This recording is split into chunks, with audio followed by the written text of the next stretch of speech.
guys, Dani Williamson, take two here, Sunday night service. And this is Krishnan. I am so excited to have him here tonight from Microbiome Labs, the makers of Megaspore probiotics. How are you tonight? I'm great. I'm so much better now that we figured out how to connect and oh my gosh, guys, make he this doesn't work. have a glass of wine, but he will when he does. We'll do this again. But I was completely flipping out, and I try to stay calm, even though I don't look like I'm calm.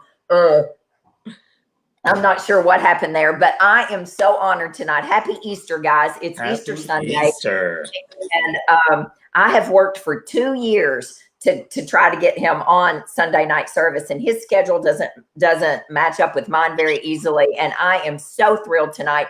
As soon as you guys get logged on, hit your heart buttons, hit your like buttons. You need to hit start a watch party and share, do all the things as soon as he gets on, as soon as you guys get on here. And I know we're live because I see it right now. Thank you, Jesus. So we are talking all things microbiome tonight.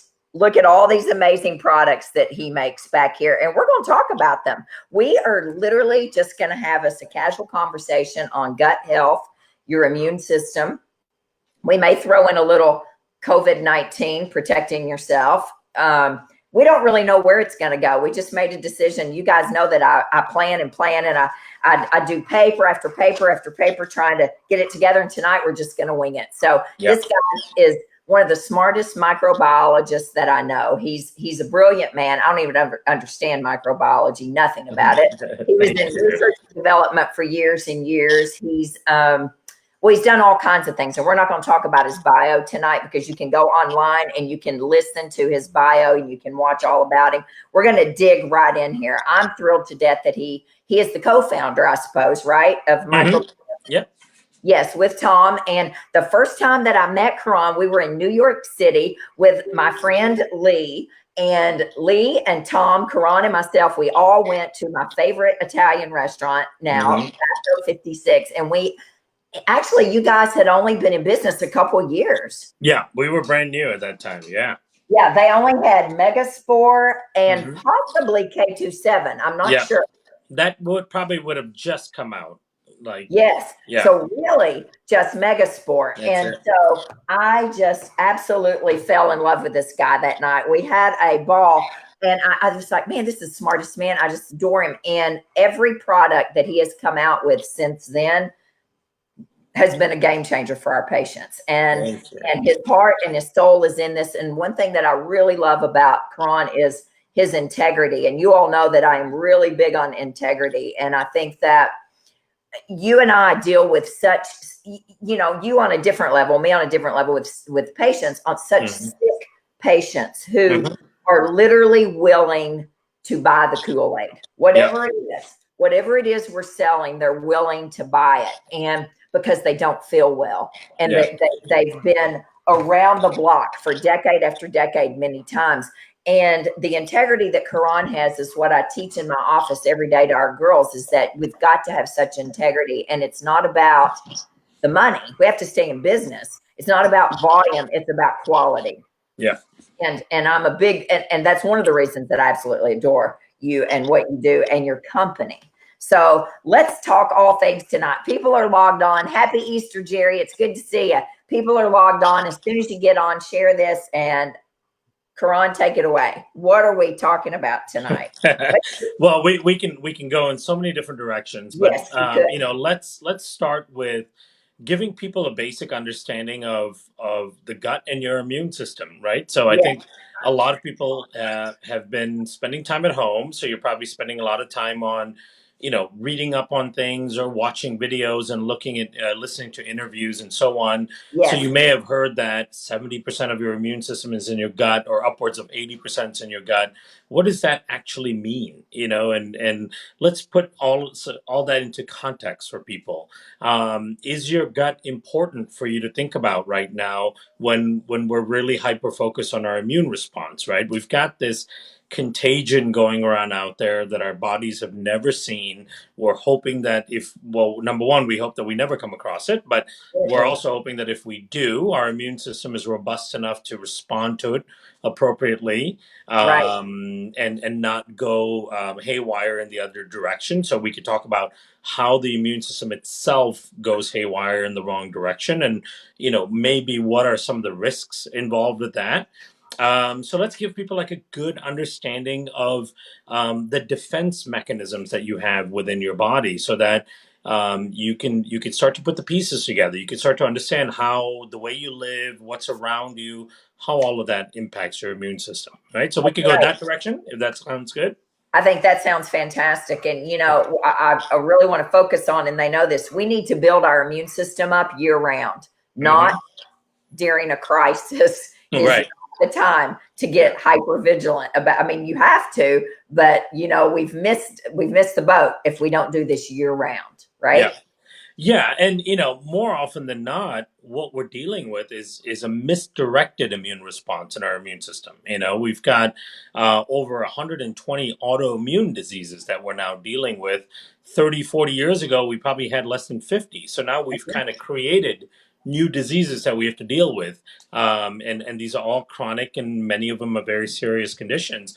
So that is another aspect of immune function that we have to pay attention to all the time. So one of the things I've been saying a lot in my interviews is, one of the potential silver linings here with this pandemic that's going on is it's illuminating for us some things that are extremely important for us to focus on. It's illuminating vulnerabilities in our system. I can explain how the virus takes advantage of those vulnerabilities. And everything that the virus targets, everything that makes us very susceptible to a really bad response to this particular contagion, are the same things that give us significant risk for chronic illness. And the fact of the matter is, the vast majority of people in this country, in the world, won't have to really deal with this virus in a very significant way. Exactly. It's not the thing that's likely going to get you at the end of the day. It's going to be heart disease. It's going to be diabetes, cancer, autoimmune disease. It's going to be one of those other things. Right. 6 out of 10 Americans have at least one chronic illness. Yes. Right? 6 out of 10 American adults have at least one chronic illness. 4 out of 10 American adults have at least 2 chronic illnesses that they're dealing with at once. So, and it's those same chronic illnesses, the same underlying risk factors that makes us even more susceptible to something like this, to a virus like this. So we can unpack all of that for you. I don't know. Are questions are possible on this, right, Dani? Okay, so I'll be scrolling through here, asking questions. Yes. Cool. So as I go through and do explanations and all that, feel free to throw in questions. We'll try to address everything that we can. So let's talk immune system first, right? So what does it mean when people say 70-80% of your immune system's in your gut? What does that actually mean? And then I'll explain the immune system itself. So what that means when they say 70 to 80% of your immune system is in your gut, it means that the bulk of immune tissue in your body, a large percentage of it is found in your digestive tract, right? So your immune system has a couple of different major types of tissues that really in 2 categories, if you think about it. One category is the sampling tissue. So this is the type of tissue where your immune system samples the world around you. It's constantly trying to figure out what is around you, what is entering your body. Is it bad for you? Should it react to it, or should it build tolerance to it?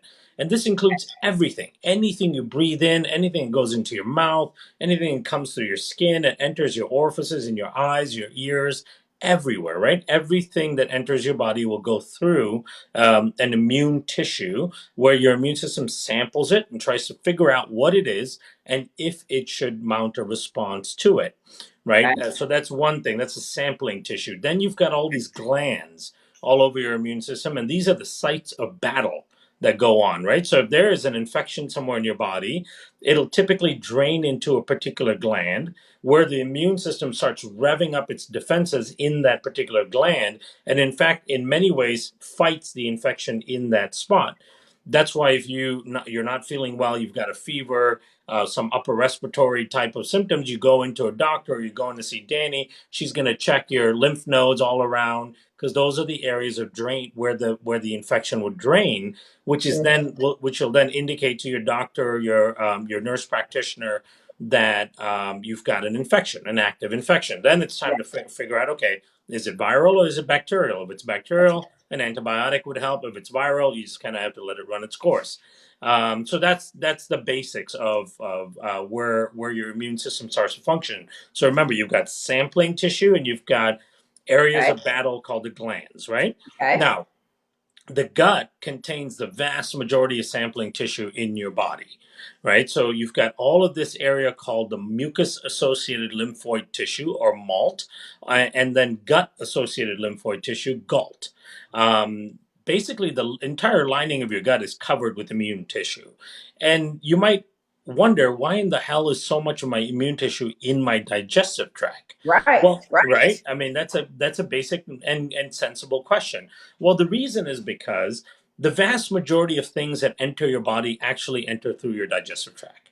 Bacteria, viruses, parasites, amoebas, food particles, environmental toxins, all of this stuff enters through your digestive tract. Your body typically, or your immune system, sees the vast majority of things it sees throughout your life through your digestive system. So your body's really smart in that it's evolved to put the largest components of the sampling tissue in that digestive tract, where it's going to be encountering lots of different things, right? Because remember, the vast majority of bacteria and viruses and all that you come in contact with will be coming in through food, will be coming in through oral contact, because you're going to touch stuff and put your hands near your mouth and your face. All of this stuff, right? All of these tissues drain into your throat, right? So you've got your ears drain into your throat. You've got your eyes, they all drain into your throat. Your nose, anything goes up your nose drains into your throat. Anything that goes into your lungs drains into your throat. It moves up through something called a mucociliary elevator. So everything is moved up in your lungs and it drains into your throat, and you're supposed to swallow it, right? And to me, this is actually one of the main reasons why kids eat boogers. We are evolutionarily adapted to eating boogers, and the reason, and this has been a fascinating point to me, because I noticed, and I remember. I mean, I think everyone can admit, we can't see you, but if you ate your boogers as a kid, raise your hand. Somewhere around the age of 3 to 5, you're probably eating your boogers, and right, and it's a totally normal thing at that age. You pull this slimy, weird, gross thing out of your nose, and you look at it, and your instinct is to put it in your mouth, right? That instinct, of course, goes away quickly once you become 8, 9 years old. And I see that in my two kids. I've got a 9-year-old, and then I've got a 6-year-old. My 6-year-old still is in that booger eating phase, where she pulls out something that looks really gross, and her instincts to put it in her mouth. My 9-year-old used to do that till he was 6, and then after that, it became a gross thing. Why are they doing it, right? So let me try to illuminate that. Why are we eating boogers? Okay. Yeah, why are kids eating boogers? It helps explain this whole immune system thing. What is a booger? Well, a booger is essentially like a vaccine, right? So you think about inhaling a virus or particle of some sort of bacteria, getting it into your airway somehow, because that's another big area in which things enter. You're breathing constantly, right? You're going through different environments. You're going to suck in some stuff. People are going to be sneezing and talking around you. Just talking alone puts out microparticles that linger in the air for hours, right? And they put out billions and billions of microparticles. And so you're breathing in everybody else's upper respiratory secretions. So all that stuff enters into your system. The first thing it encounters is a mucosal layer. And then the mucosal layer kind of covers it. And then it gets covered with antibodies and all that. So it kind of sequesters it somewhere in your upper respiratory tract, in your lower sinuses, and so on. And then eventually it forms into this booger thing that is supposed to get excreted. Now, in that booger, what you have is a virus, bacteria, or typically numerous viruses and bacteria. It's got antibodies already covering it through your IgA antibodies. And then if you swallow it, it actually goes down into your gut. It goes into an area of your gut called the Peyer's patches, where it gets sampled by your immune system. And your immune system looks at this and goes, oh, okay, this is something the nose and the throat are encountering all the time. So we need to mount a response against this and send specialized cells to that area so that next time you encounter it, your immune system is there ready to respond to it.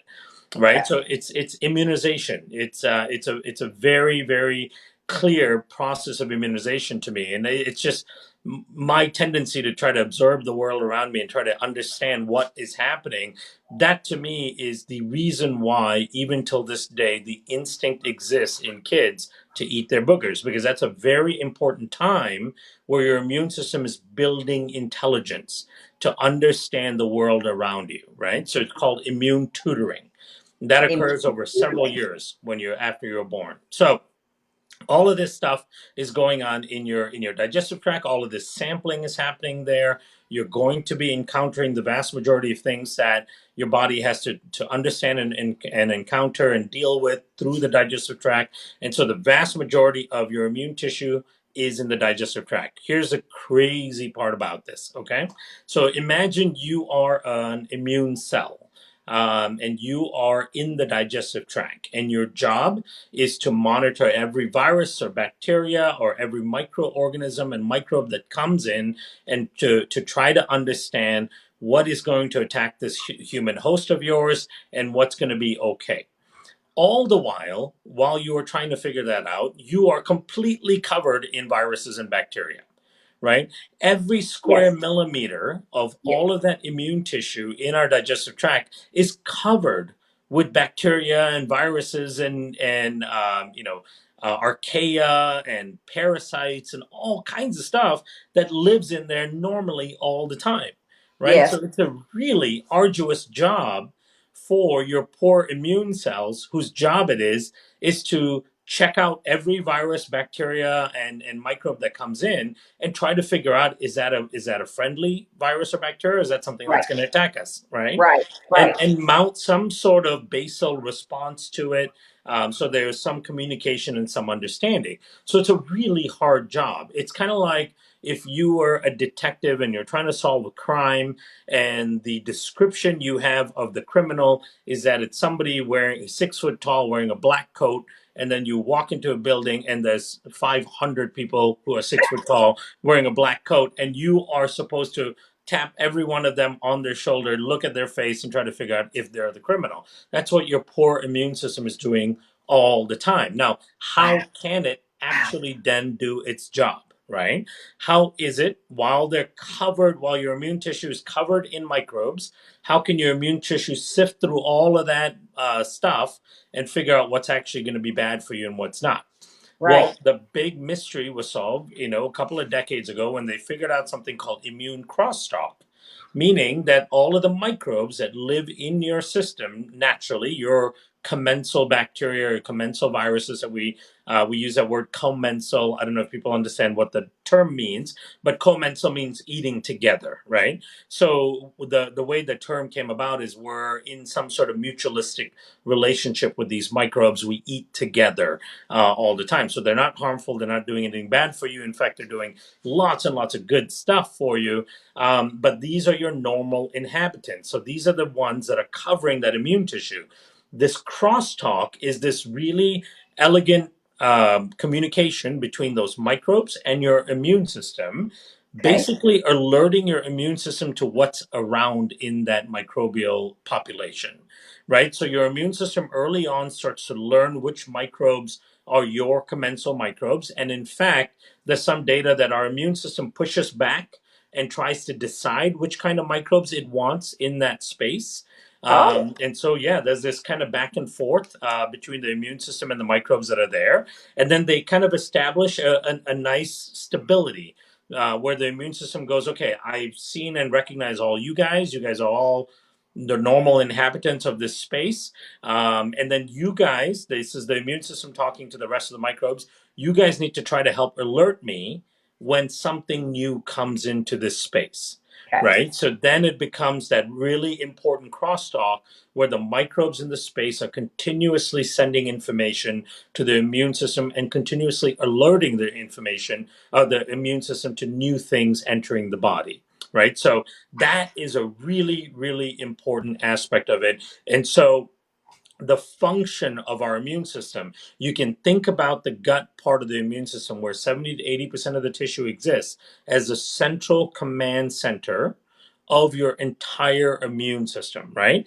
Everything is decided in the gut as to how your immune system is going to respond to other things that it may encounter in parts outside of the digestive tract. For example, if you get a lot of chronic sinus problems, it's Right. likely because your gut immune system is off, right? And it's not sending the right messages to your sinus mucosa to tell your sinus mucosa which kind of bacteria should be allowed to grow and which ones shouldn't, and then keeping things under control. Same Right. thing with upper respiratory infections. You've got your immune system in your gut will dictate how your immune system in your upper respiratory tract responds to things that enter the system. So think of the immune system or the gut part of the immune system as a central command center, and then from there you get all of the intelligence that goes out to the rest of the body. So all Okay. of those immune cells circulating in other parts of the body, looking for stuff that may enter into the body, they get their messages from the immune system, right, in the gut.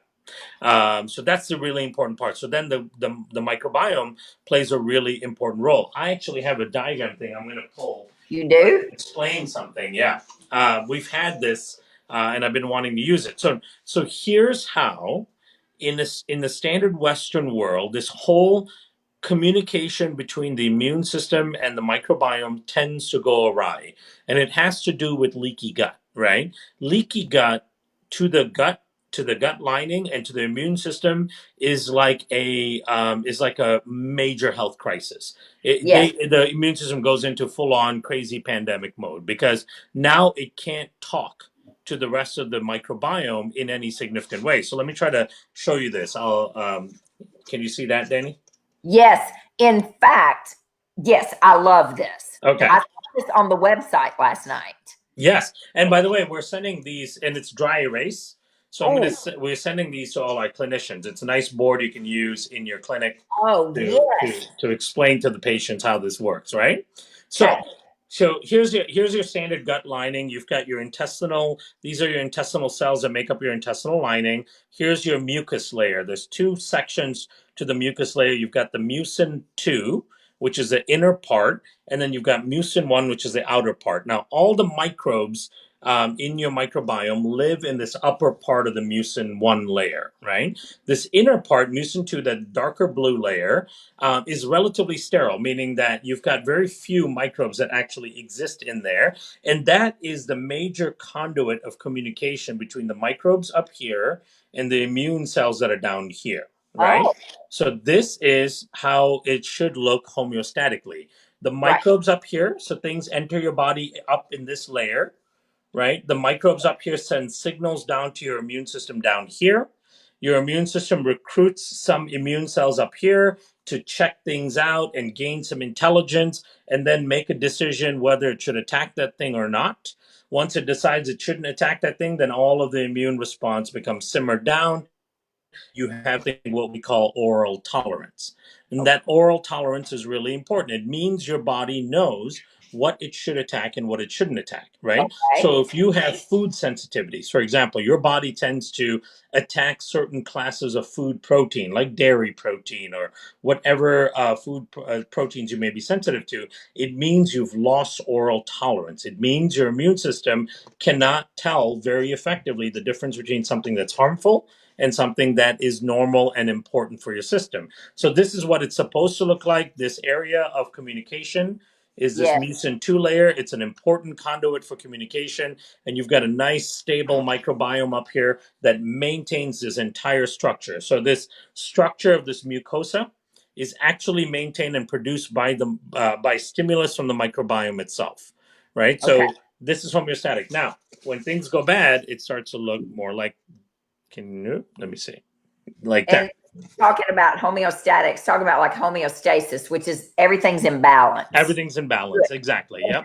So now let's say should be. Exactly. Now, let's say your microbiome goes off. Let's say you've had a course or two of antibiotics, or you just haven't been eating well, or you traveled, whatever it may be. You start to get Stress. changes in the microbiome up here.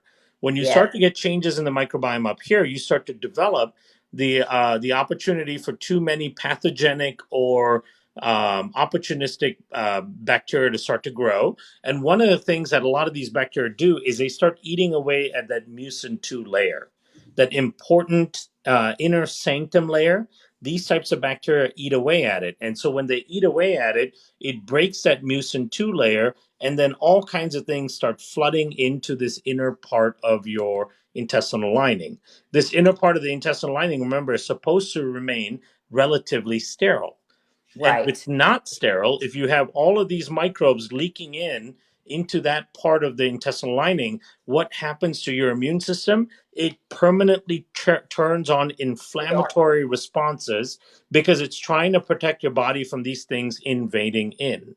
Right. So that is where everything starts to go awry in your immune communication between your microbiome, which is up here, and then your immune cells, which are down here. Right. So this leakiness in the gut completely diminishes that communication.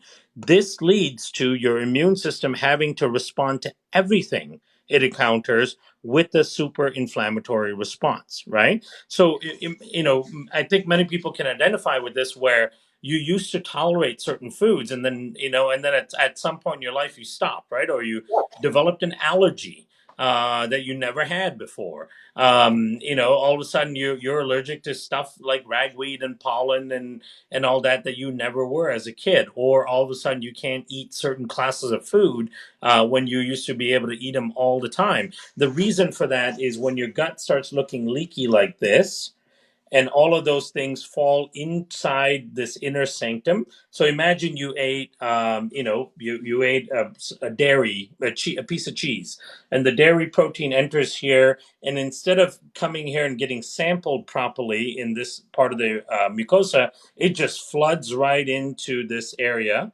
because this barrier is now broken. Broken. Because it's flooding in, the immune system is just constantly reacting to everything it sees in an inflammatory manner right here. So now, every time your immune system sees that same dairy protein, it's going to react to it in an inflammatory manner. And so you start to lose oral tolerance more and more and more. And the problem with that is you don't ever get that important recognition type of immune response. Your body is basically reacting to everything with an inflammatory response. That's when you start getting eczema patches on your skin and psoriasis, right? Yes. That's when you start getting really dryness in your skin. Yep. Okay. Exactly. You start getting pains in your body because everything is getting a significant inflammatory response. Things that your body used to tolerate. Because that communication between the microbes and your immune system used to teach your immune system what it should attack and what it shouldn't. That communication is broken down because that barrier is now disrupted. And the only way your body can think to defend itself is to mount an immune response against everything. Right? So, what that does when with regards to things like viruses is it attenuates your body's ability to really identify a particularly new virus and then mount a smart immune response against that virus, because now it's just caught up in the mayhem. It's kind of like, imagine a criminal that's looking to cause damage in a town, and that criminal enters into a town that is really ordered and peaceful, and then that criminal is running around doing things, spray painting the walls and vandalizing things. It becomes really easy to pick out that one criminal, right? Right. Now, Right. if that criminal enters a town where everybody is doing disruptive things, then it becomes really hard to find that one person. And Yeah. so that's basically what's happening when your gut looks like this. Everything is causing chaos to your immune system. Yes. Everything is getting a massive inflammatory response, and your immune system cannot discern good from bad and things that should take priority. So that's how your immune system breaks down. And once that occurs in the gut, remember, the gut is a central command center. that's the same message that gets translated throughout the rest of the body. Then you get inflammatory responses in your nose, in your eyes, in your ears, in your skin, everywhere else. You in your vaginal canal, you get UTIs and BV. All of those things can get driven and exasperated because of that. So that's the big main connection between your gut and your immune system, and why your gut plays such an important role in modulating the immune response. Leaky gut has been published in a number of trials to be one of the biggest sources of chronic low-grade inflammation and immune dysfunction, right? Because it's constantly feeding toxins into your circulatory system, constantly revving up your inflammatory immune response, and that just kind of throws off your body and throws off your immune system. Next thing that happens is your immune system is attacking everything. It starts to attack your own cells. You right? bet. It's just attacking everything it sees, right? Then you start developing the autoimmune diseases and so on. So that's a simplified version of how things kind of go haywire and awry. And if this is happening in your system right now and you come in contact with the new virus, it's going to be a lot harder for your immune system to kind of mount an effective response against it. And in fact, the response is more than likely going to be more inflammatory than not, right? So that's that's the long and short of it. Yes, and as you know, and I think we now know that chronic all, and it's very rare that you can say all in medicine, right? You don't ever say all or never or always or whatever. All chronic lifestyle diseases have an inflammatory component, right? They are brought on by an inflammatory component, inflammation. And what's creating the inflammation? Well, in my opinion, 90% of the time it's your diet. If you're eating an inflammatory diet, and what is a chronic lifestyle disease, guys? You all know I talk about this all the time: high blood pressure, high cholesterol. I mean, all those things, high diabetes. Yeah, all of that. Those are chronic lifestyle diseases. And I tell patients this every day: you weren't born with lupus, for me, because I have lupus. You weren't born with lupus. I wasn't born with lupus. I wasn't born with irritable bowel disease that I had for years. I wasn't born with chronic urticaria, itching of the skin that I had for years. I turned every single bit of that on through decades of dysfunction, actually. Bad food, a lot of stress, not taking care of myself, not sleeping. But the beauty of the body is what we turn on, we can turn off many times. And isn't it fascinating when you watch that happen? I'm living proof of that. I still have lupus. I still have antibodies, but I don't have any of the symptoms. I'm not on any medicine. I guess I have IBS, but it's in complete remission. I haven't had diarrhea and bloating and gas in a decade, or itching, any of that. And Rob asked, can it be reversed? And if so, how? What you were talking about, all the inflammation and the leaky gut. Yes, it can, Robin. I'm proof of that. For me, number one was changing the diet. Eating an anti-inflammatory lifestyle, knowing your food sensitivities. For me, that was a big deal, knowing my food sensitivities. And Dr. Kalb 10 years ago asked me, he said, it took 24 years of seeing doctors for me before a doctor ever leaned into me and said, Dani, what are you eating? 4 colonoscopies later, an endoscopy, a barium enema, a barium swallow, a rheumatologist, a psychiatrist or 2, 2 dermatologists, and 4 gastroenterologists. There were 10 docs before a family practice doctor ever looked at me and said, Dani, what are you eating? Do you know your food sensitivities? Do you take digestive enzymes and probiotics every day? And I needed L-glutamine. So he put me on L-glutamine as well, which was really cooling for the gut and helped with, heal the gut lining. And it turned my entire world around 10 years ago. And probiotics, were a huge, huge change for me. And so Robin, I mean, he can speak to how you can reverse it, but all the things that we do, that's how you reverse it. Remove your triggers, know your triggers, decrease the stress in your life, move your body well, right? Poop well. Well, my 6 steps: eat well, sleep well, move well, poop well, decrease stress, and cultivate community. Those are 6 big ways that you can decrease the inflammation and reverse this in your body.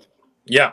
And the important thing to note is you can have, a few inches of your intestine look like that, right?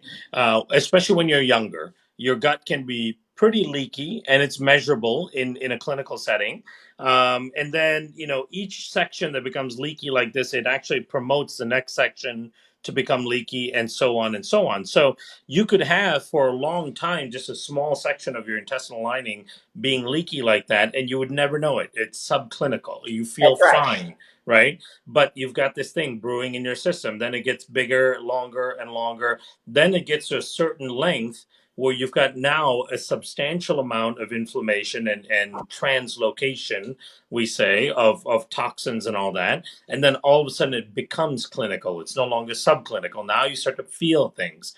In our first study that we published in 2017 on leaky gut using the Megaspore, we screened 100 healthy, normal college kids. And what does it mean to be healthy and normal? Well, it means that they didn't have any chronic illnesses. They weren't on any medications.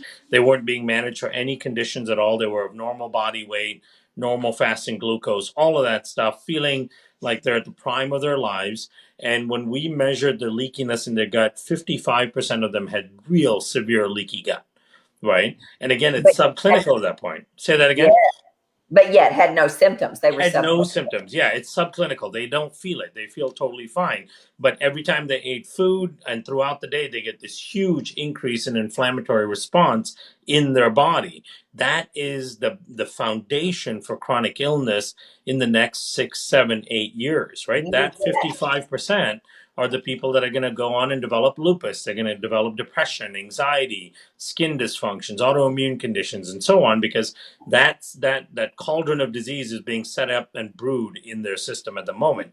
Now, the great news is, to answer that question, you can reverse all of this, right? So most of this is not driven by genetic defects or anything like that. There are certainly some people with genetic defects that have issues with it, but the vast majority of people, it's just an ecological problem. It's a lifestyle problem, ecological problem. And if your gut looks like this, whether it's a few inches or it's several feet, you can reverse all of this. We showed that in our study, 30 days, and we reduced the leakiness in the gut by 60%.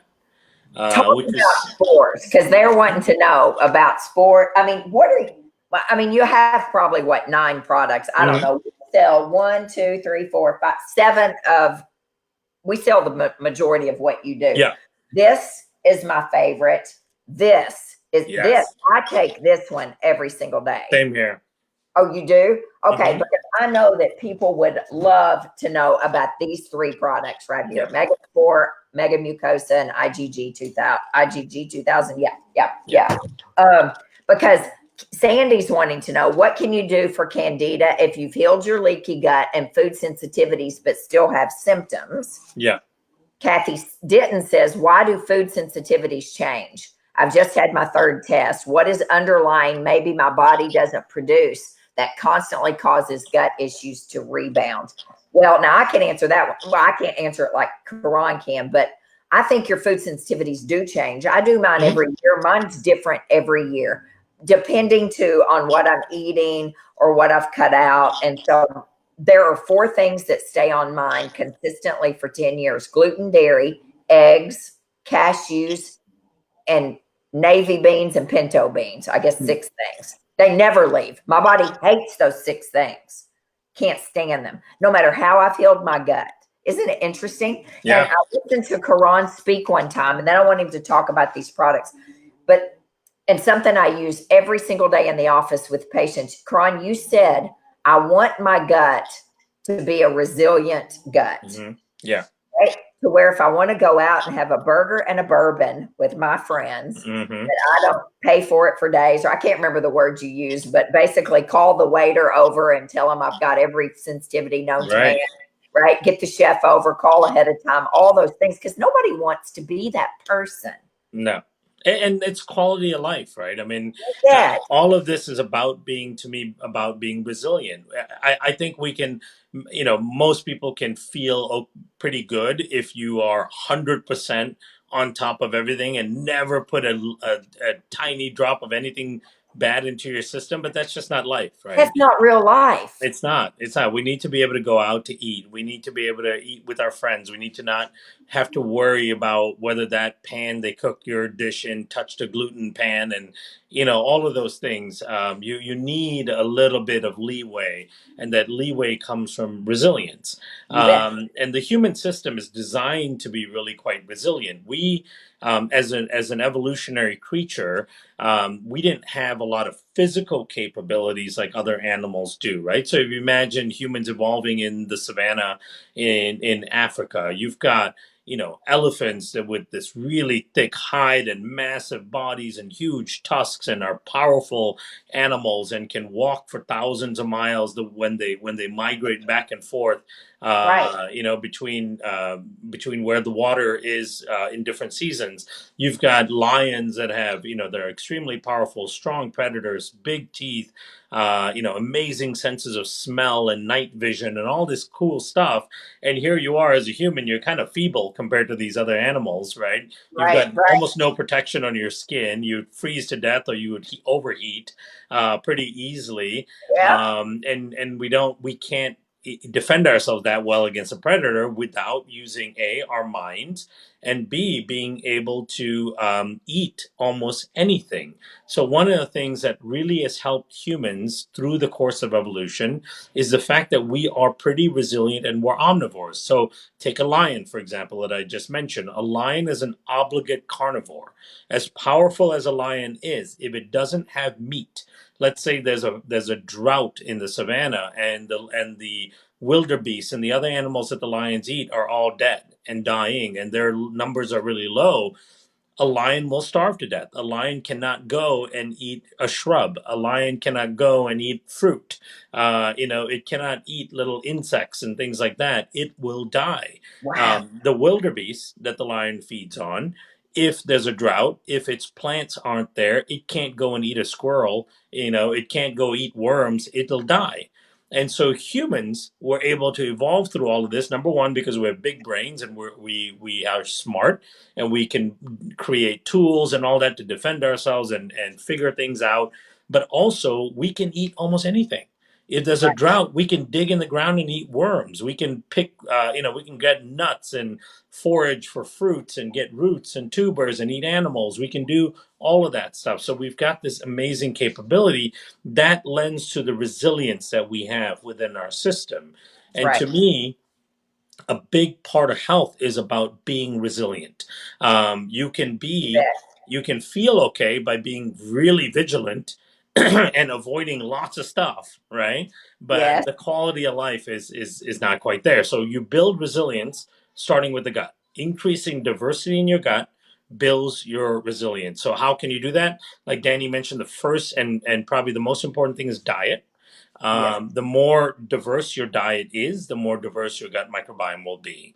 Our ancestors ate upwards of 600 different types of foods annually, Yes. right? They did. Right. They Yes. foraged, they gathered, they hunted, they ate all kinds of stuff all over the areas that they roamed.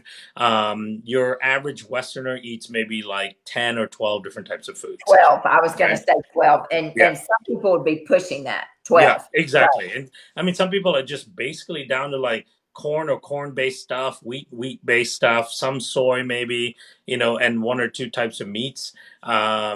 People's diets are really, really narrow. You need roots and tubers and various fruits and lots of different plant-based materials. Always helps because lots of the bacteria in your colon require plant-based materials, and that's where a lot of diversity comes from. You need lots of colored fruits and vegetables because the flavonoids, the polyphenols in those, the carotenoids in the colored fruits and vegetables act as very strong prebiotics for lots of different bacteria in your gut. Some of the bacteria in your gut actually almost exclusively feed on those types of compounds, the colored parts of your fruits and vegetables. Then they also turn those into compounds that the rest of your microbes and your own system requires. I'll give you one quick example of that. Polyphenols that come from lots of fruits and vegetables. So if you look at like the colored portion of fruits and vegetables, are converted into something called urolithins in your body. Urolithins are so important. They are the primary trigger for your mitochondria, the little powerhouses of your cells, to regenerate themselves and to upregulate their energy production. And if the mitochondria are shrinking and not functioning correctly, that those urolithins are the primary signal to remove those mitochondria and generate new ones. So to put new engines into your cells, right? That cellular mechanism is the foundation of being human and functioning as a human, right? We are made up of trillions of cells, and all of those cells, except for your red blood cells, all the other cells in your body have little mitochondria in them. They can have up to 2,000 mitochondria in a single little cell. Wow. And the definition of aging, right, from at a cellular level, the definition of aging, and remember, with aging comes all of these age-related disorders, all of these chronic illnesses and all that become bigger and bigger risk factors as you age, right? Right. COVID-19, this disease is killing more people over a certain age than people under a certain age. And so the aging becomes a major risk factor in many different ways. There was a study that was published in, I think, in 2014, where they took tissue samples from a 5-year-old and a 90-year-old, and they sent it to pathologists for the pathologist to examine the tissue and try to figure out the differences. Now, it was blinded to the pathologist, meaning they didn't know which tissue came from who, right? The only thing they could find that was different between the tissues was that the 5-year-old had 100% functioning mitochondria, and the 90-year-old had 95% of his mitochondria dysfunctional. Whoa. Right? 95% of his cells' engines were dysfunctional. The 5-year-old had 100% functioning mitochondria. That's why a 5-year-old can eat this much food and run around like a mad person all day long in the house. And we get concerned. We just saw that, like with my daughter, she's 6. She barely ate anything yesterday for whatever reason. She's just not interested. She ate a little bit of a few things all day long. She's running around like it feels like she's climbing on the walls. She has so much energy, right? Whereas a 90-year-old can hardly get out of bed. His cells cannot generate the energy required to come out of bed because his mitochondria are dysfunctional. So that process of identifying dysfunctional mitochondria, removing it from the cells, and generating new mitochondria is a process called mitophagy. We have a system in our body to keep that going so that our cells remain healthy and functional. That signal for mitophagy comes from bacteria in your gut digesting polyphenols from plant-based foods and then sending that signal to your cells, right? And we can't generate that signal any other way. We are counting on the bacteria to do that. And then the bacteria is counting on us putting the right food in our system in order to create that process. So just think about how intimate that connection is. Our process of dying slowly, our cells diminishing, its function, its engine shutting down, and the cells no longer working, whether it's our brain cells or our eye cells or our heart cells, all of those cells count on this same process. That process is completely dependent on bacteria in your gut, and that bacteria in your gut is counting on you putting the right food in there so it can do its job, right? So we cannot overstate the importance of a good, healthy, diverse, clean diet. That is absolutely paramount, right? So that's one of the things. Second thing is we started working with these spores for a reason, because we started thinking that there are microbes out there that our ancestors have ingested inadvertently. They didn't know that they were taking in probiotics. They just lived off the land, right? The vast majority of human evolution, up to upwards of just about 50 years ago, we had a pretty intimate connection with the land itself. Right. We spent a lot of time outside. We spent a lot of time in dirt, even as kids. Right. A bigger and bigger percentage of people at that time lived more in rural areas, and so they had more exposure to farms and things like that. So you got bigger exposure to microbes in the outside world. And as it turns out, there are microbes in the outside world that do this kind of policing, orchestrating of your microbiome, right? And that's where those spores come in. They're very specialized bacteria where they can form the spore, which means that they've got a hard armor-like coating that Yeah. allows them to survive through the harsh gastric system, the stomach acid and the pancreatic enzymes and the bile and all that stuff that's designed to kill bacteria. They can survive through that. They can get to the site of action in the intestines, and then they start going to work policing your microbiome. They start increasing the diversity in your microbiome. They do something called quorum sensing, where they read the chemical signature of other bacteria and they find harmful or pathogenic bacteria and they sit next to them and help bring down their growth.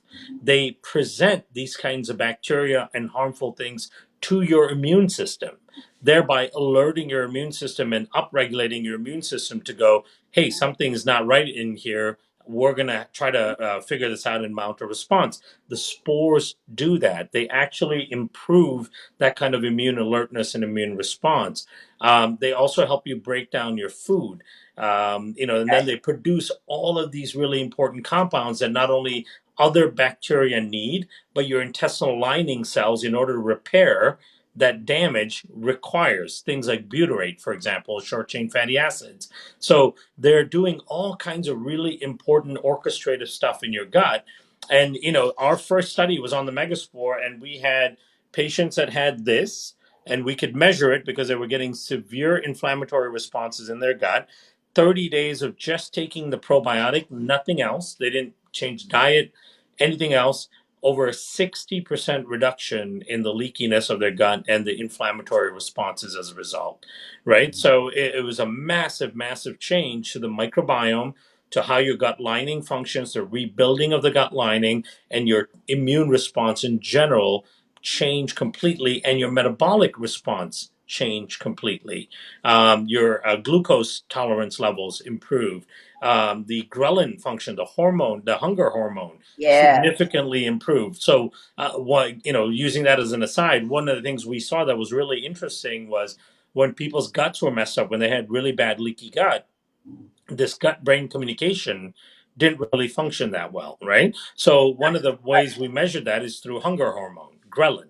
So ghrelin is your hunger hormone in your body. When you're in a fasted state or you haven't eaten for 6, 7, 8 hours, your body starts producing ghrelin. Your brain starts telling your body to produce ghrelin. And that ghrelin hormone makes you feel hungry. That's what gives you the motivation to go out and find food and forage and hunt or whatever it is we used to do. In this case, go to the fridge. In more modern age, it's much easier. But that's what motivates you to go out and get food, right? Now, once you eat food, there's supposed to be a signal sent from your gut to your brain that goes, "We've got food. Turn off the hunger hormone." Right?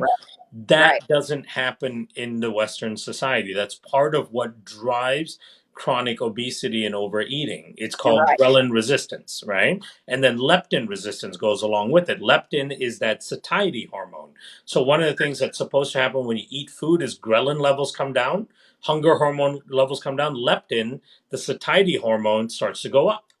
That hormone is supposed to tell your body, hey, we don't need food at all. We're satiated. In fact, let's go into hyper mode of breaking down food and metabolizing things, right? So that's the shift that's supposed to happen. What you see in the Western world is people's ghrelin levels are always high and leptin's always low. Even when you eat a big meal, ghrelin levels maybe drops a tiny bit and leptin levels don't really come up.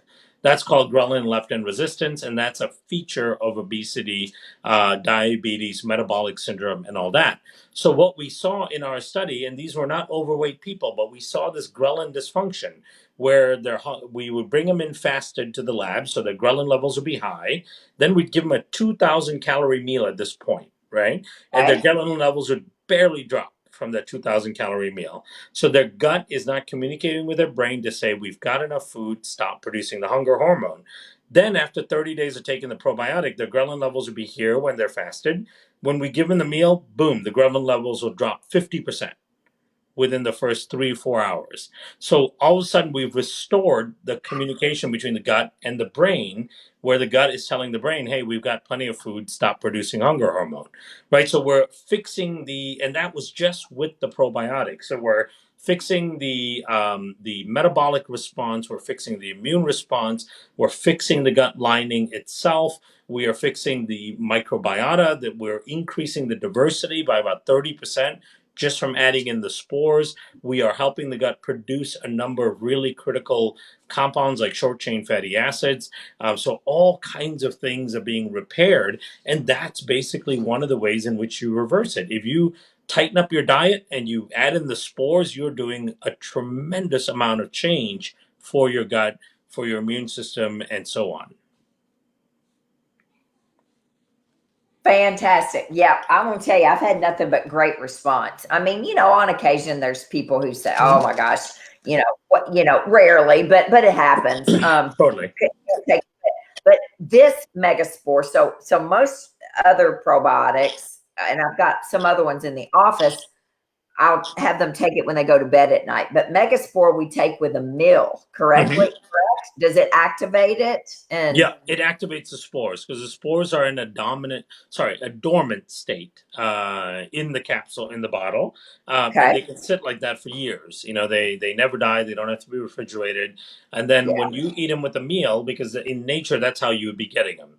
They'd be sitting in the shrubs, in the dirt and all that, and you would pick a fruit or you would dig for a root and tuber or whatever it may be, and you will eat it and you'll get a bunch of spores with it. So when they enter the body with food, that's what activates them, and then they start going to work for you. Yeah, and they do. They work beautifully. Jackie says, would Megaspore help with Crohn's disease? I follow a very strict AIP diet, and I'm on Remicade, an immunosuppressant. Still not in remission, but feeling a lot better than what I was. And Jackie, I'm glad you are, because I know that Crohn's is a booger of a disease. Do you have any studies on Crohn's and Megaspore? I don't know that. We didn't do a study. We haven't done a study on Crohn's yet, but we did do a study on IBS, which is kind of the IBS-D, actually, IBS with diarrhea, and severe inflammation in the gut. And that's kind of the starting basis of how Crohn's and colitis and all develop. They typically develop with some sort of irritable bowel type of syndrome. And really what's happening in Crohn's for the most part, let me go back to this diagram. When you have your gut lining broken up like this and you've got an influx of inflammatory cells into this region all the time, what inevitably starts to happen is the immune system starts to attack your own cells. Right? Remember, when you've got this massive inflammatory response, the immune system is just attacking everything it sees. And so eventually, both in Crohn's and colitis, you end up getting an attack of your own cells in your gut. And that creates this significant symptomology that you see with Crohn's and with colitis as well. So yes, we've had lots of success with really supporting people's immune response in the gut using Megaspore. People with Crohn's and colitis tend to tolerate it pretty well. We have them go really slowly, typically. One sec. Excuse me. Sorry. I had to sneeze. Wow. So yeah, we have them go really slowly. The other thing that really helps with Crohn's and colitis is the Mega IgG. You bet. I was holding that up because I was like, man, this is what I would be talking about. Okay, talk about this, because you can talk about this beautifully. I take this every day. Mine is over there on the kitchen counter. Yeah, it's a concentration of immunoglobulins. So what are immunoglobulins? They are proteins made by your immune system. They are very specific to lots of different things. Certain immunoglobulins have affinity for certain things, and then you have thousands and thousands of different immunoglobulins in your system.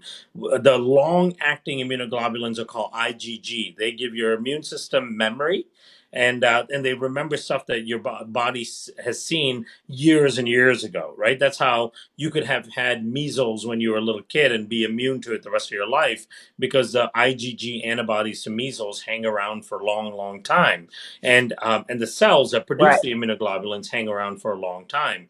So these are immunoglobulins that we get from cows, and cows are great because they're out there, they're in the pastures, they're in the outside environment. They are exposed to lots of stuff. They're exposed to viruses and bacteria and toxins and mold and all of this stuff out there in the pastures.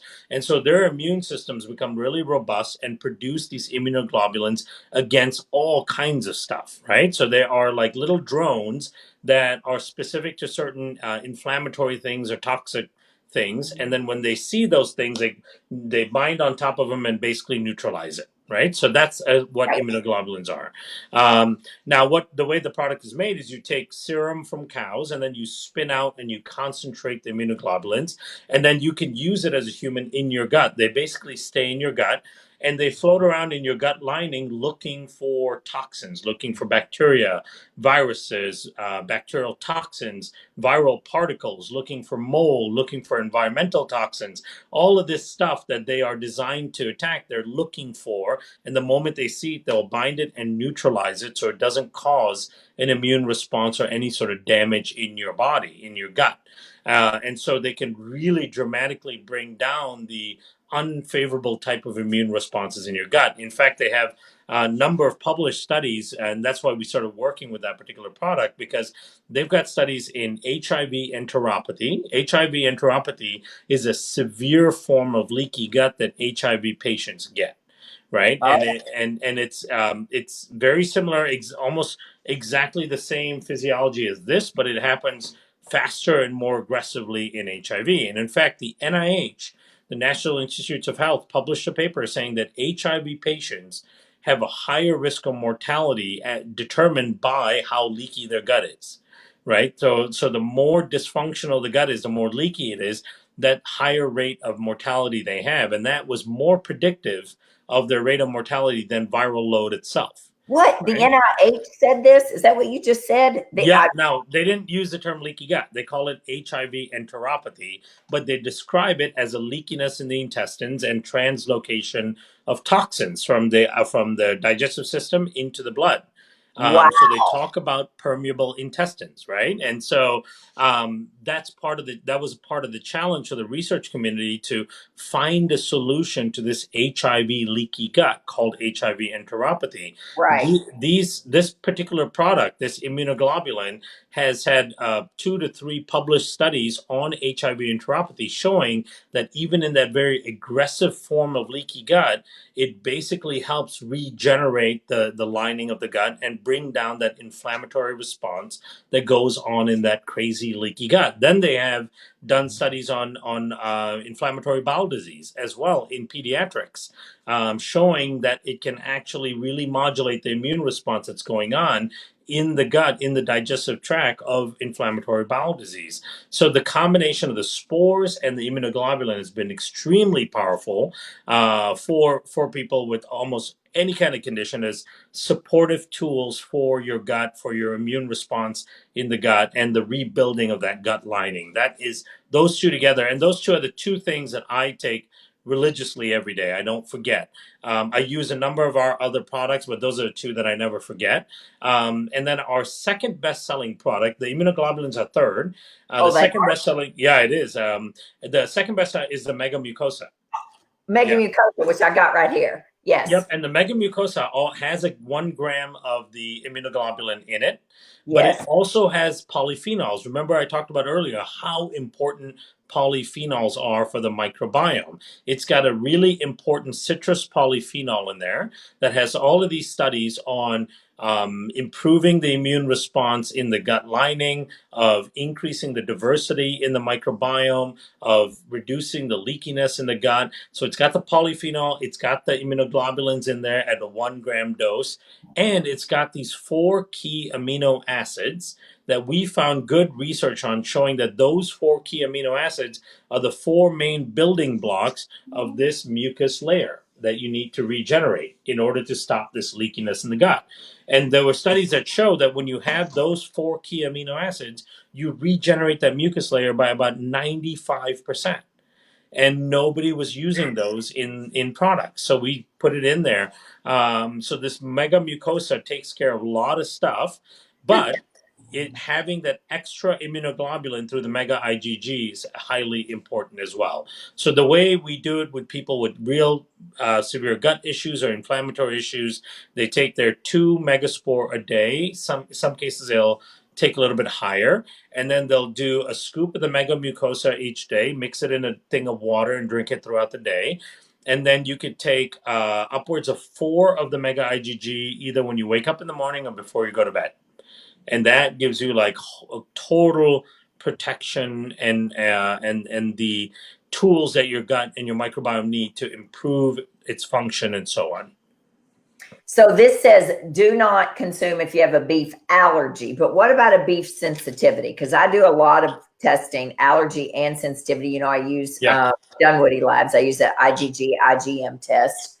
What about sensitivity? And for my beef allergy, and I have a fair amount of alpha gal patients in my office, and I say absolutely not, because I don't even want to risk it. Yeah. Allergy wise, but most people don't have the allergy. The sensitivity, yeah. What's in here? I forget. Is there beef in here? Is there dairy in here?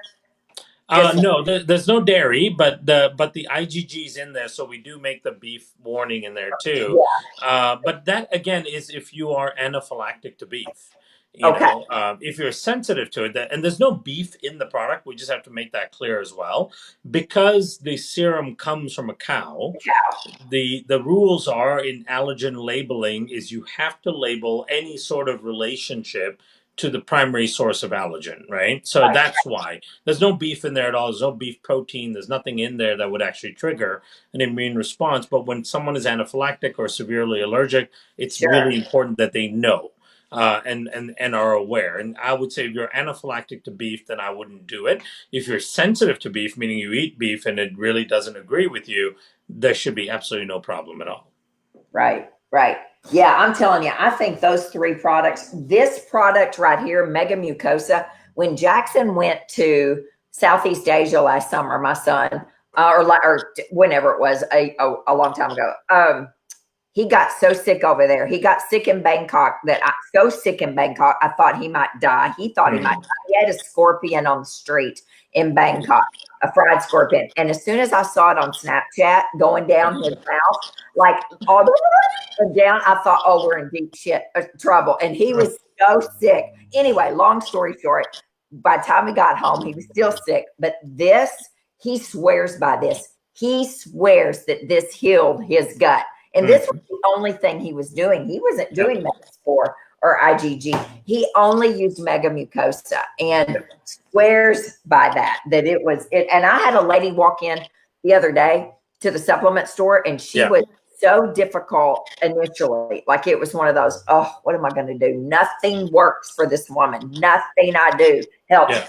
She said in the store in front of everybody, she said, this is the one product that has changed my life. Yeah, I love it. That's so great. People love it. Lori Roman's on here. She's a PharmD down in Florida. She is brilliant. And she said, thank you for the beef clarification. Absolutely. So I'm really surprised that this isn't like number 2. The Megaquinone is one of my all-time favorites. Me too. K2 is so essential.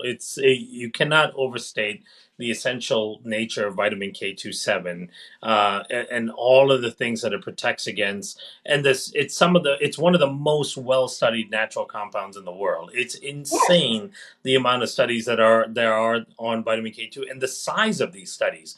We're talking about like the Heidelberg cohort study. There's 13,800 patients in that study. The Nurses Health study in Japan has something like 80,000 patients in the study. The Rotterdam study has 4,800 patients over 10 years. These are massive studies, right? Yeah. And just one of the things that it does, just to mention, in the Rotterdam study, just taking what would be about 7% of what's in the daily dose of megaquinone, so about 45 micrograms or so, sorry, 12%, about 45 micrograms of K2, reduced cardiovascular mortality over a 10-year period by 50%, right? Nothing else does that. 50%. We could save, I always tell people, like, if everybody in the US started taking K2 today, over the next couple of years, we would save almost 1 million lives. You bet. When you look at 400,000 or 500,000 people a year dying from cardiovascular disease, what's the number one of men and women? Men and women, absolutely, yeah. We again, it used to always be thought of as a men's disease, but it's not. Women have heart disease just as high rate as men. Then the other thing is the Heidelberg cohort study, the one I mentioned, showed reducing mortality from cancers by like 35%. And this is a nutrient, it's just a simple, essential nutrient that does so many things in your body. And I think the big reason why it's so powerful is because it's an essential nutrient that works on mitochondria. That's one of the areas it functions. It's the only compound shown so far to remove calcium from your arteries and put it on your bones. Down on the bone. I say this every day to women. And the reason I started it 2 years ago, I didn't sell this until a little over 2 years ago, is because I was diagnosed with osteopenia, and I was like, I was 52 years old. I was like, I work out. I'm a weight. I mean, I practice yoga. I do planks and push-ups. And Dr. Dolphine was like, Dani, you've got osteopenia. And I was, what? In Japan, it's the number one, it's first tier treatment for osteopenia, osteoporosis, because it, like he said, it takes calcium out of the arteries, people, and lays it down on the bones. Yeah. And I don't recommend calcium to people. So, I don't even sell calcium in my office. There is no calcium individually in my office. And I only take K27. And so we'll see. I haven't had my DEXA scan redone. But you know what I just realized, and I knew this, but I had forgotten this. Guys, there's a massive shortage on zinc in the United States right now, probably worldwide, 30 milligrams, which is what we recommend. There's 30 milligrams of zinc in this. Yeah, zinc, and it's a good form too. The I believe it's the amino acid chelate. Maybe it's in there. Yes, right? It's bisglycinate.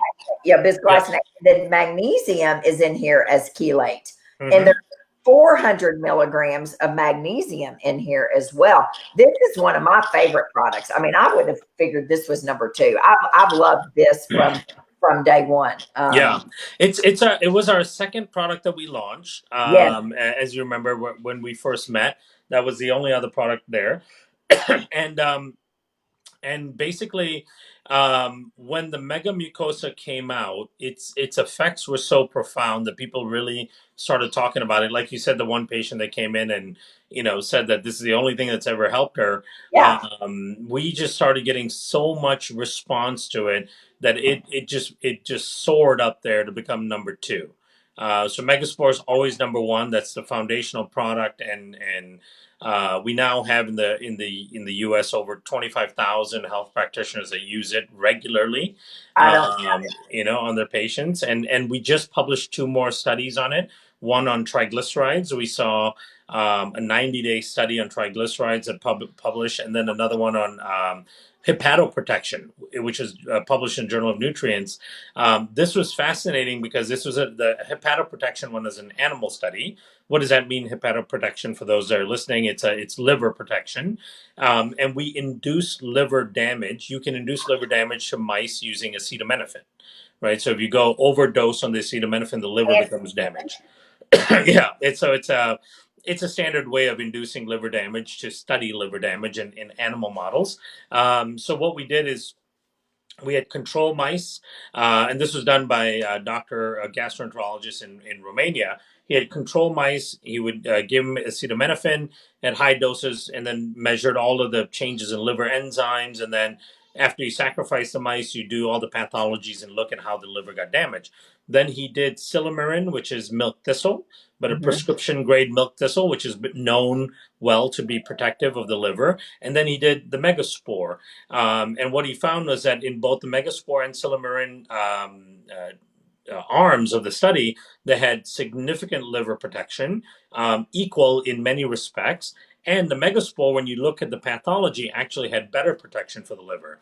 There was actually, when you look at the cellular damage going on, when you measured like liver enzymes, they worked about the same. But when you looked at the cellular damage, it was superior than even silymarin. Wow, wow! I didn't know that. Yeah, what I love about this company is that you guys do so many. You all don't know this, but a lot of nutraceutical companies out there do not do clinical studies. They don't do studies, and one of the first things that Kiran did, and Tom, I suppose, they just made a commitment to dig deep into the research and into the studies, and I love that. I love that. And I mean, again, I guess you could find a study for anything out there, but I love the work that you all do, and they really partner up with other organizations. But I know we're running so far over, but listen, I know this is awful. This is terrible, but these people are hanging in there. Kiran, there's a ton of questions on here. After this is over, maybe you can look through and answer quick. This one is, I don't have heartburn anymore. I don't have heartburn at all. Praise God. I lived on Nexium and Tums and Melanta. I have a huge picture of me when I was pregnant with Dani. Big jar of Melanta on my stomach. I had such horrible heartburn. This MegaGuard, this is one of your newest. And my patients who come in on Nexium, and many of them do, when I tell them that I'm going to get them off of Nexium, they are horrified. They cling to their Nexium like this. Right. They can't go a day without hurting and burning, and they're miserable. And I know, I was there. I did it. I mean, mention this briefly, because MegaGuard has my toughest patient on Nexium. This guy is transitioning right now off of it, and he's doing beautifully. He's not 100% off yet, but he's down to like every 4 days. Yeah, so that's great. Yeah. So the reason why we even came up with that product. So, and one of the things that's important for people to note, the way we do product development is we really let the science guide us to where we need to go, right? So we are constantly digging into what are the physiological problems that people are facing, what are the mechanisms that aren't being addressed by other products and therapies out there, and then where we really dig into how we could potentially solve that problem. One of the areas that we saw of a huge need is the functions in your stomach and your upper part of your small intestine. Reflux, gastric inflammation, gastric slowing of gastric emptying. All of these things are really, really prevalent problems that really is not being addressed well in the natural product side. So we started digging into what can be done about it. And what we found was, like, for example, this licorice extract, and it's a derivative of your typical licorice root.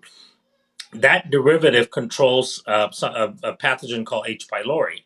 And that H. pylori brings down stomach acid production, and in fact causes dysbiosis not only in the stomach but also in the proximal part of the small intestine. So we figured, okay, we got to bring down the growth and control H. pylori. That does it.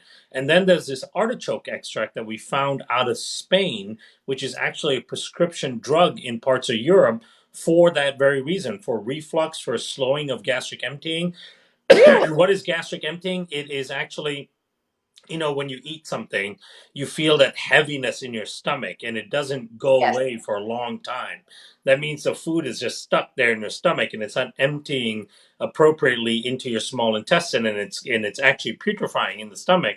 And the bolus can get stuck there in the stomach. It needs to dump and empty into the small intestine, which it's not doing effectively. So this artichoke extract helps with that gastric emptying and moving things down.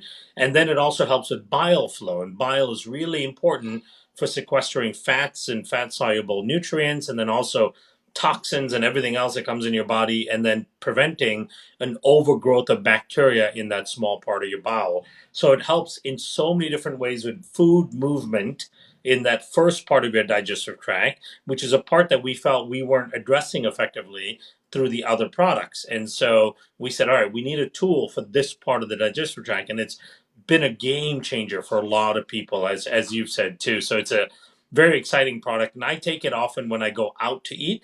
If I'm eating at home and I know I'm eating much more clean stuff, and my volume of food is going to be less when I eat at home typically.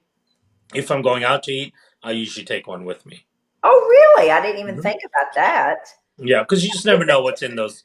It's a fabulous product. I'm thrilled to death to see that you've done it. Well, then you must have known something about dogs, because what in the world? So in February, guys, I go to New York City to the Integrative Healthcare Symposium. It's my favorite show of that stinking year. Well, it used to be my favorite show until Microbiome notes. Keynotes, yes. Keynotes for all you providers out there, man. That's the best show. That was phenomenal. So, but that's only been 1 year so far. Yeah. So I'm hoping, fingers crossed, it happens this year. But anyway, Phytospore, you all can't see. I'm going to see if you can. Look at there. Oh, there they are. There's the 12-year-old Phytospore dog right there. He's not real impressed with his mother over here, on with the guru here. What in the world? So how did you come up with this for dogs? Yeah, so we, we're as a company in general, we're big dog lovers. We try to support as many humane societies and all that. And part of it is because we also understand there's all this good research that shows that households that have dogs have better microbiomes in general, right? They have kids with lower incidence rates of allergies and immune dysfunctions and so on. So dogs do so much for us when it comes to improving our microbiome. They're great about going out, bringing bacteria and other things in to give us more exposure, which improves our microbiome. Now, what's important to note is that the way we were thinking about it is, okay, so these dogs of ours do so much for us, obviously unconditional love outside of even the microbiome improvements. But, what I was thinking is, I'm like, when you look at people's dogs, the things that they suffer from are diabetes, hip dysplasia. The most common thing is atopic dermatitis, which is an allergy, right? And you just don't see that kind of stuff in canines in the wild. And so clearly dogs are suffering from the kinds of things that we are suffering from. Cancers are rampant in animals. And because of that, we said, we hypothesized that just like us, it's likely that our dogs also have severe leaky gut. Because leaky gut is what's driving all those conditions in humans. It could be driving it in dogs because, after all, they live in our environment. They eat our types of food, right? They eat these processed kibbles and things like that. Yes. So we set out to prove that dogs have leaky gut. And we found that, sure enough, in one of our studies, it's not yet published, but it'll be published soon, that dogs have severe leaky gut, whether it's a healthy, normal dog or a dog with a specific gut function or dysfunction. And then we said, okay, just like we've resolved leaky gut in dogs, maybe we should be able to resolve it in humans. We can resolve it in dogs as well. So we formulated a probiotic with a couple of the spores that are used in humans, but also a specialized strain that we know has been used in dogs before. And we did a study and we saw that we can reduce leaky gut in a very significant way in dogs, as little as 3 weeks using this probiotic. Wow. Well, my dog has horrible skin allergies. Now, I had to change his food several years ago. And the vet said, let's don't do let's don't do environmental testing on him, because you can't do that on a dog. They're not going to go, they got to go outside, right? They're going to be around grass and trees and things like that. Well, I've been giving him, guys, I have this in the office. I'm the only one who's bought it. I've got 6 bottles in there because I just couldn't help it. I mean, anything that has to do with the dog, I'm just soft about. I love dogs. But that makes amazing sense. And, atopic dermatitis, number 1. I mean, scratching, itching. I had a 12-year-old dog at the office yesterday. A lady brought, and of course, we're social distancing, but the dogs, I can't help it.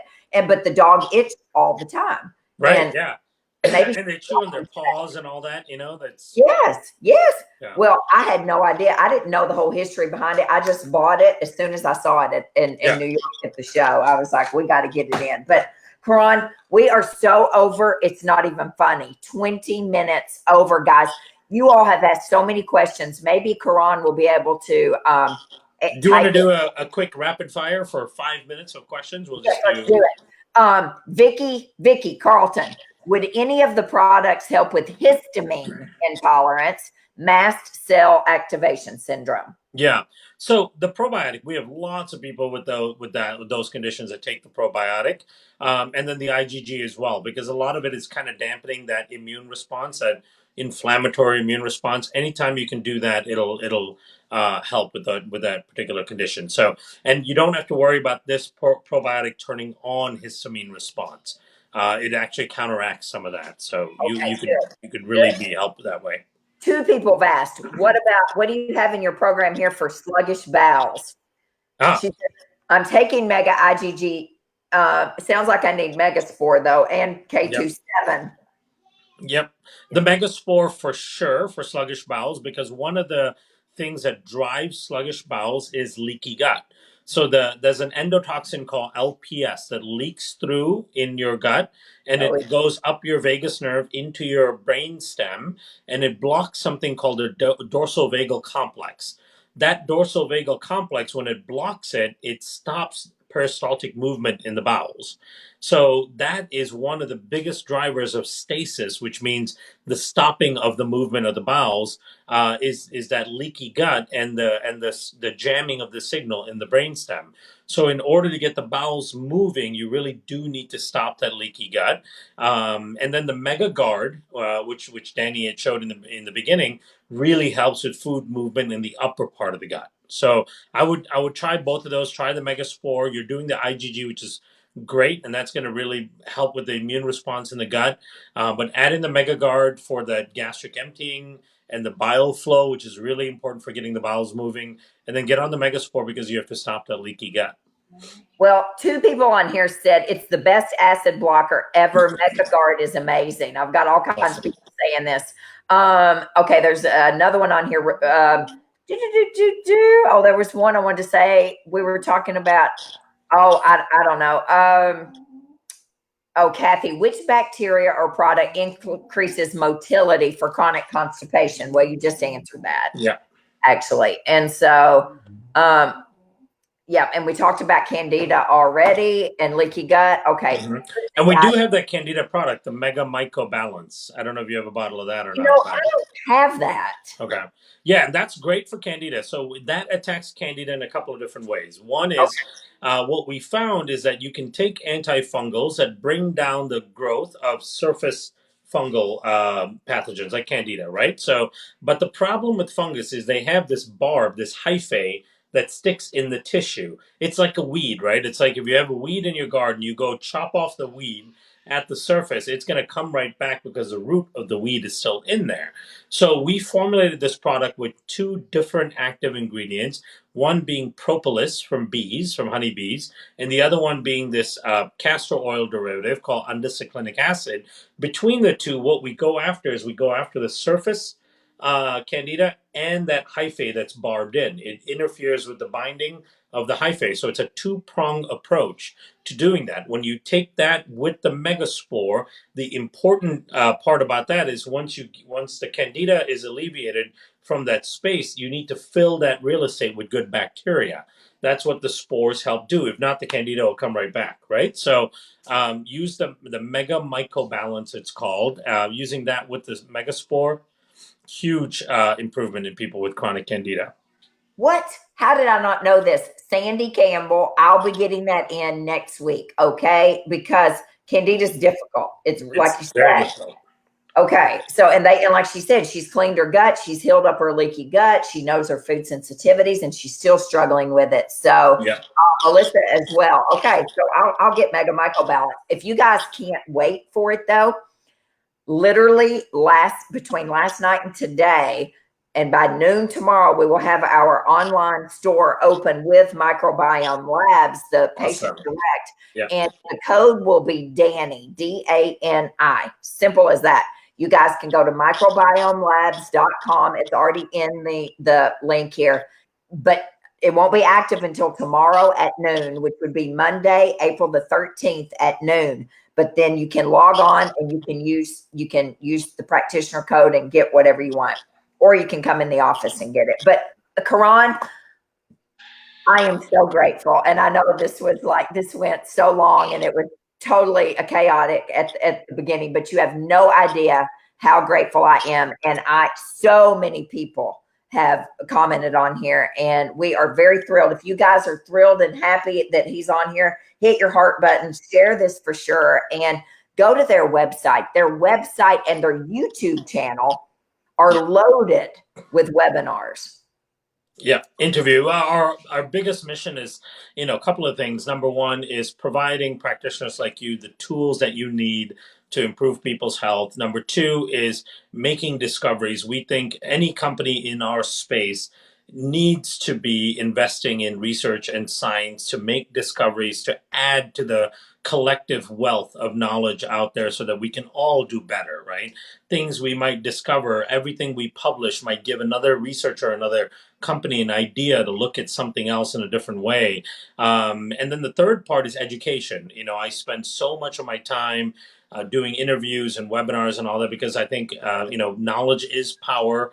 When you're empowered with how your body works, when you're empowered with that information, you can advocate for yourself and you can do so much to improve your own conditions. And so hopefully all of this explanation of how your immune system works and how it's connected to the gut and your diet and all that, hopefully that really helps people. And if you could take away one little morsel out of it and practice it a little bit and improve your overall health, then it's been all worth it for me. So, thank you for this opportunity.